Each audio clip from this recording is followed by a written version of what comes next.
Why were most slaves in the New World Africans, especially considering West Africa is thousands of miles away from the Americas and Europe? Slavery has existed in multiple forms throughout history and across a wide variety of cultures. But slavery in the early Americas, meaning the North American colonies, Central America, South America, and the Caribbean, was ultimately powered by the labor of enslaved Africans and their descendants. And there's an important question many people don't stop to ask. Why Africans?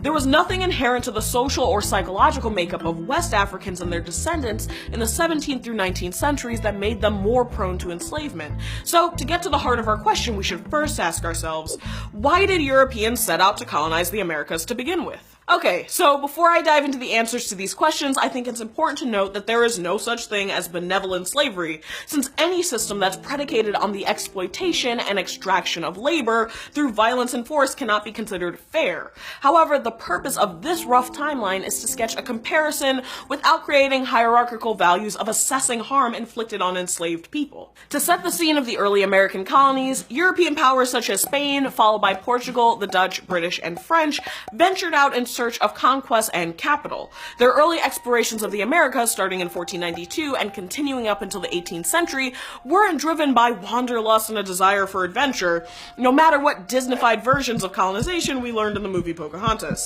Instead, they were looking for one primary thing: wealth. And this could mean gold and silver, or it could mean land, farmland, and commercial crops. The driving incentive for exploration was to increase European power and to fatten the royal coffers. But initially, slavery was not the source of this wealth.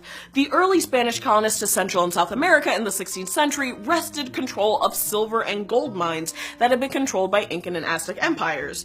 By forcing native groups to extract silver and gold from the mines they had already established, colonists were able to meet their desires for high profits with low labor costs, aka no labor costs, because they weren't exactly intent on paying anyone. And the colonists were brutal. By working native people to death, cutting off limbs if they didn't extract enough materials quickly, or threatening them with murder, the Spanish were able to increase their mining efforts in these regions and to meet their specific demand for increased wealth throughout the 16th century. And despite European expectations, in other regions like North America or the Caribbean, there weren't huge repositories of gold and silver to send back to Europe. But even though there was little precious metal to be found, the monarchies and the early colonists who arrived in these areas were equally intent on yielding high profits. So they turned to crops that yielded high profits like sugar, tobacco, rice, and later cotton. In order to assure the highest profits, they began to look to slavery, since European laborers and indentured servants required payment or other forms of protection. So next we have to ask, when did colonists in the Americas turn to the African continent as a site for extracting slaves? The first enslaved Africans arrived in the North American colonies under control by the British, the areas that would later become part of the US, in 1619, when 20 were forcibly transported to Jamestown, Virginia by the Dutch. But the first enslaved Africans had arrived in the Caribbean and Latin America prior to that, starting as early as the first decade of the 16th century. Because remember folks, the colonies established in the Americas, plural, cover South, North, and Central America plus the Caribbean, and not just the present-day US. But the transportation of African people into slavery began before the colonization of the Americas. According to an article by Professor Dr. Hakim Adid, the Portuguese began enslaving Africans in the 15th century when they arrived on the African continent for the purposes of trade. Around that time, they were enslaved Africans among other enslaved and free populations in Portugal. So even though it wasn't the only or necessarily most widespread form of slavery at the time, this 15th century precedent would set the stage for later decisions surrounding slavery that were to come in during colonization in the Americas. But at that point in time, captivity wasn't extended exclusively to black people or people from the African continent, and was often the result of raids, warfare, or slave trading that included Islamic traders, West African groups, and Europeans, among others. Okay, so we've established the precedents leading up to the explosion of the West African slave trade. So our final question is, why did European colonists start to look exclusively at West Africans as a source of slave labor?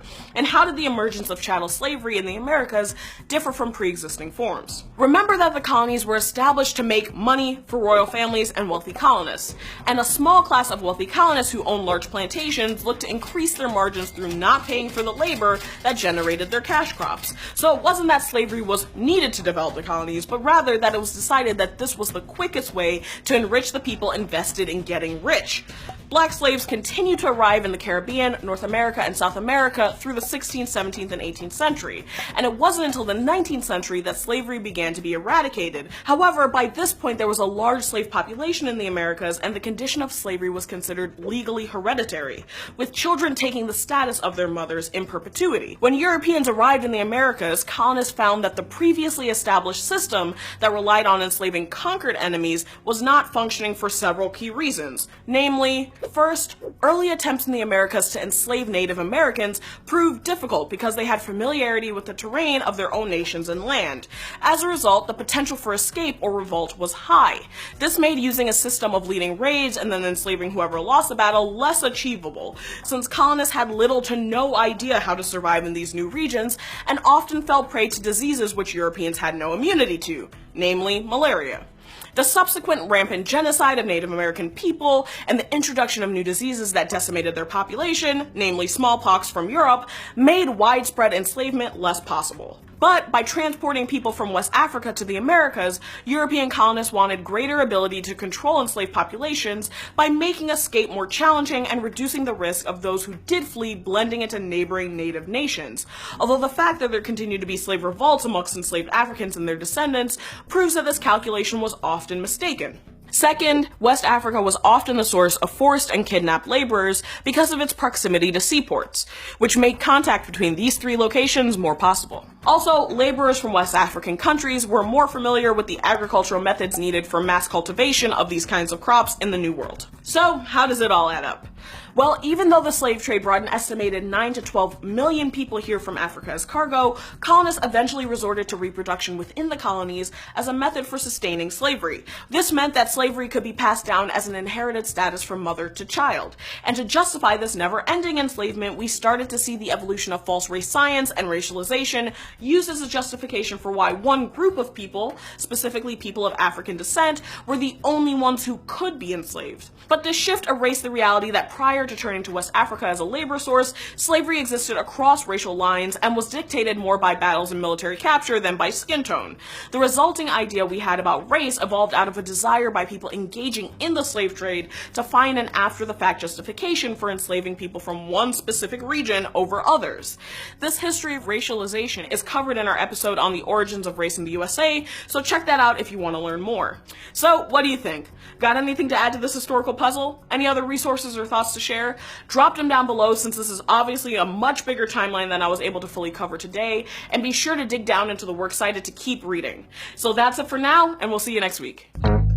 Hey guys, thanks for chiming in on last week's episode about shaving. Here's what some of you had to say.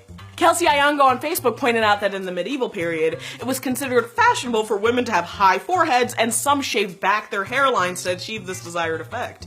I certainly won't be trying to reach this old school beauty ideal by trimming off my edges, but it does show us how fashion trends and norms have impacted what's considered normal in the world of beauty standards. So thanks for sharing, Kelsey. Cindy Calloway, also on Facebook, noted that as an esthetician, she notes that you pluck chickens but tweeze hair. I love a good adage, so I may start using this one. Thanks, Cindy. Adaptive Reasoning on YouTube wants an episode on why women's nipples are considered taboo in some cultures, but men's aren't. Good question, and one that I see popping up a lot in online debates, so I'll be adding this one to the list of potential fanfic ideas that we're mulling over. Thanks, Adaptive Reasoning, both for the logical and measured screen name choice and for the suggestion. And Emily Giordano, also on YouTube, wants an episode on the history of keeping animals as pets rather than domesticating them for agricultural purposes. I'm more than happy to make this episode a reality if someone agrees to let me bring a puppy into the studio.